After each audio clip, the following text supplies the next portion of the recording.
Welcome to Compassionate Conversations, where we push the boundaries of comfort to empower you to become all that you dream of being.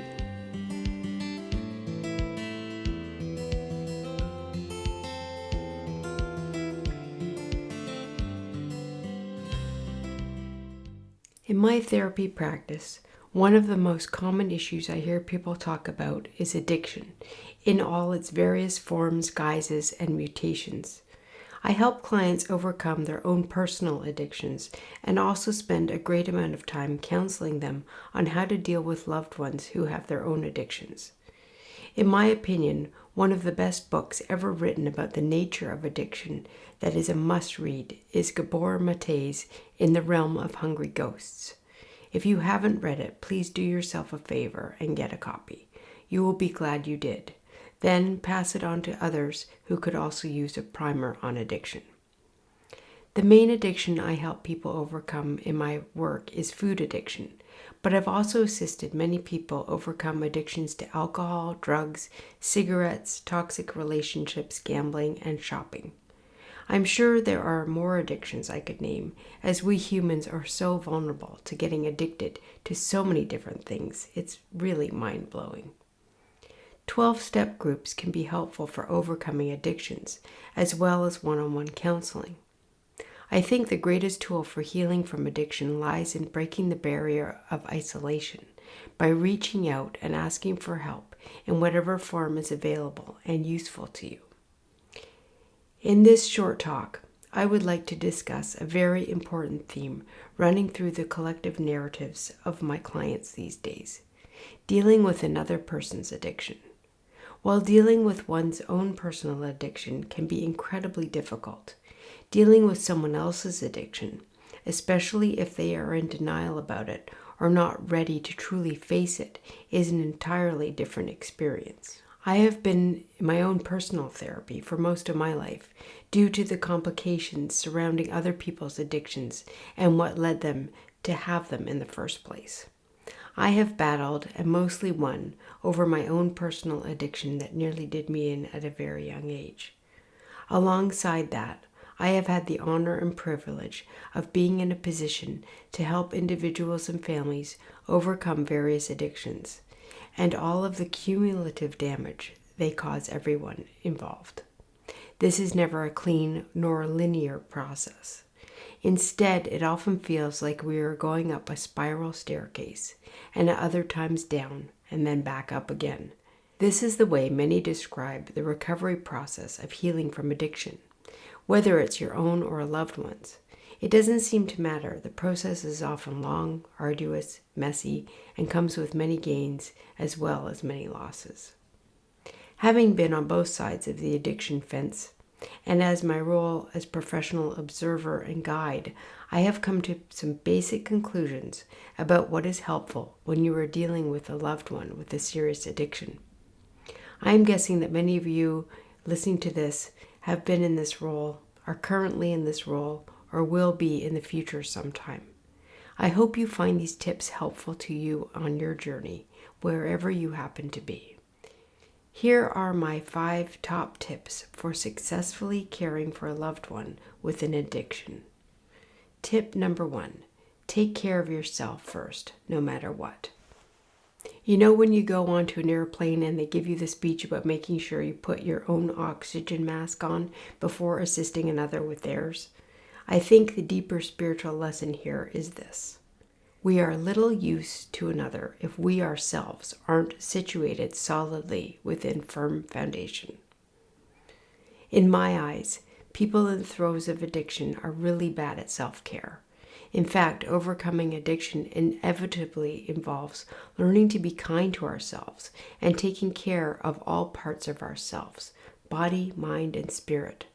The best way to teach others to practice self-care is by fervently giving them a living example of someone who does just that.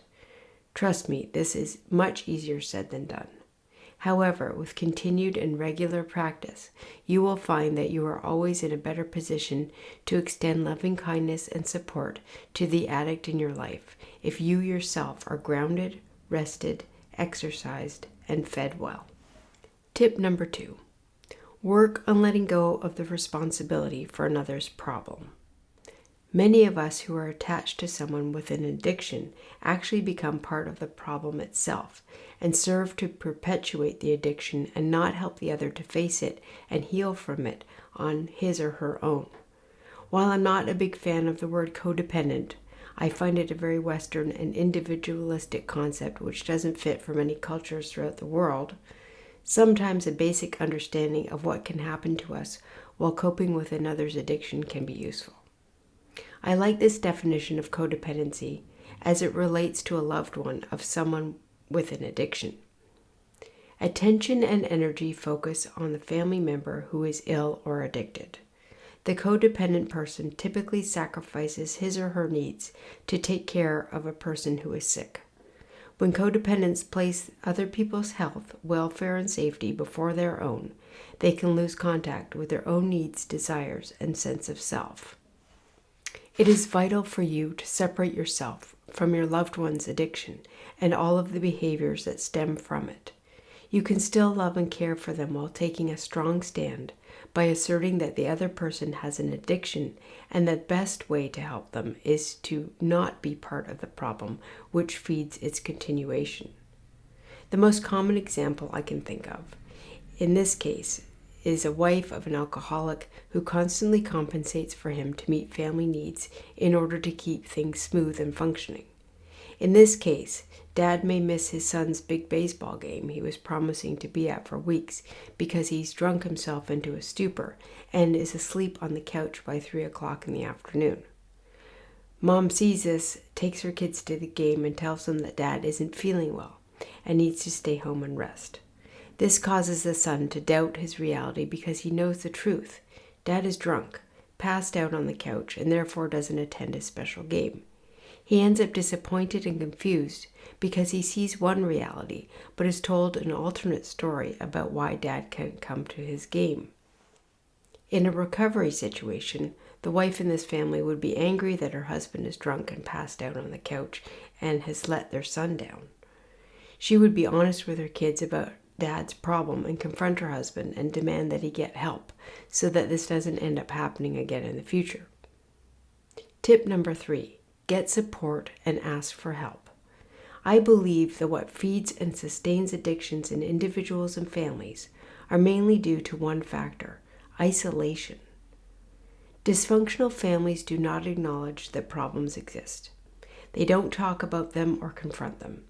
As a result, family members learn to repress emotions and disregard their own needs. They become survivors. They develop behaviors that help them deny, ignore, or avoid difficult emotions. They detach themselves. They don't talk.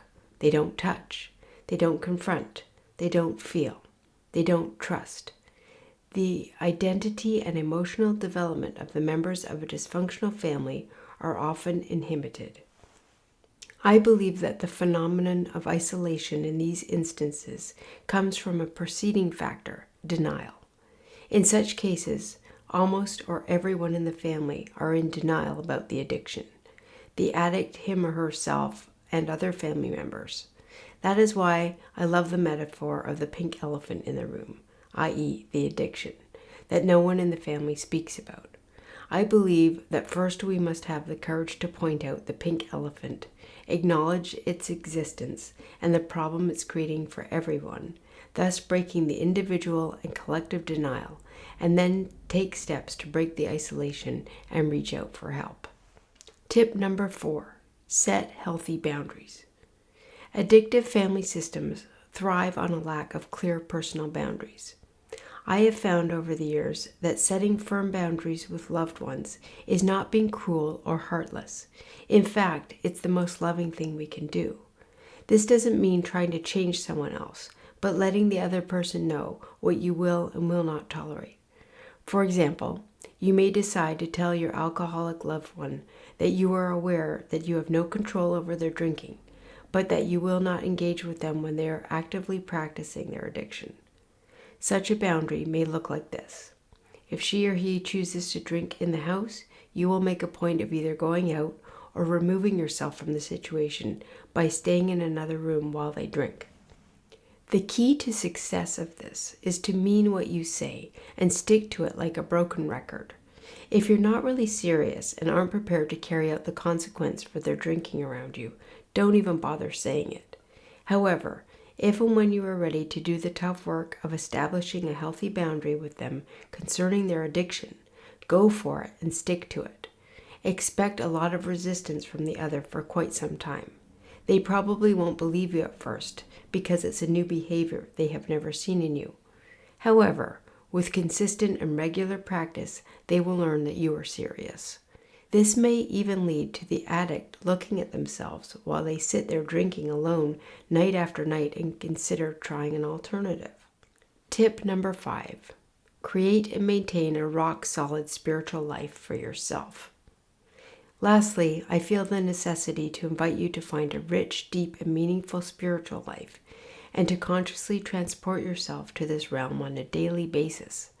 Personally, it is my spirituality which has guided and sustained me throughout a very turbulent life journey, and as I grow older, I rely on it even more, as it provides me with a deep sense of calm, grounding, and a sense that I am not alone in my sorrows or my joys.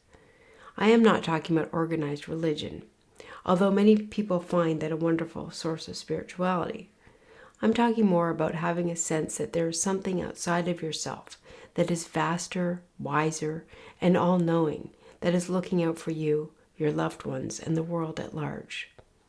I honestly don't think I'd be here today if I hadn't had a strong sense of a higher power guiding me throughout most of my life. For me, this connection is felt strongly when I meditate in the morning and evening each day, when I do yoga, when I'm outside in nature enjoying the magic and beauty of the world I find all around me.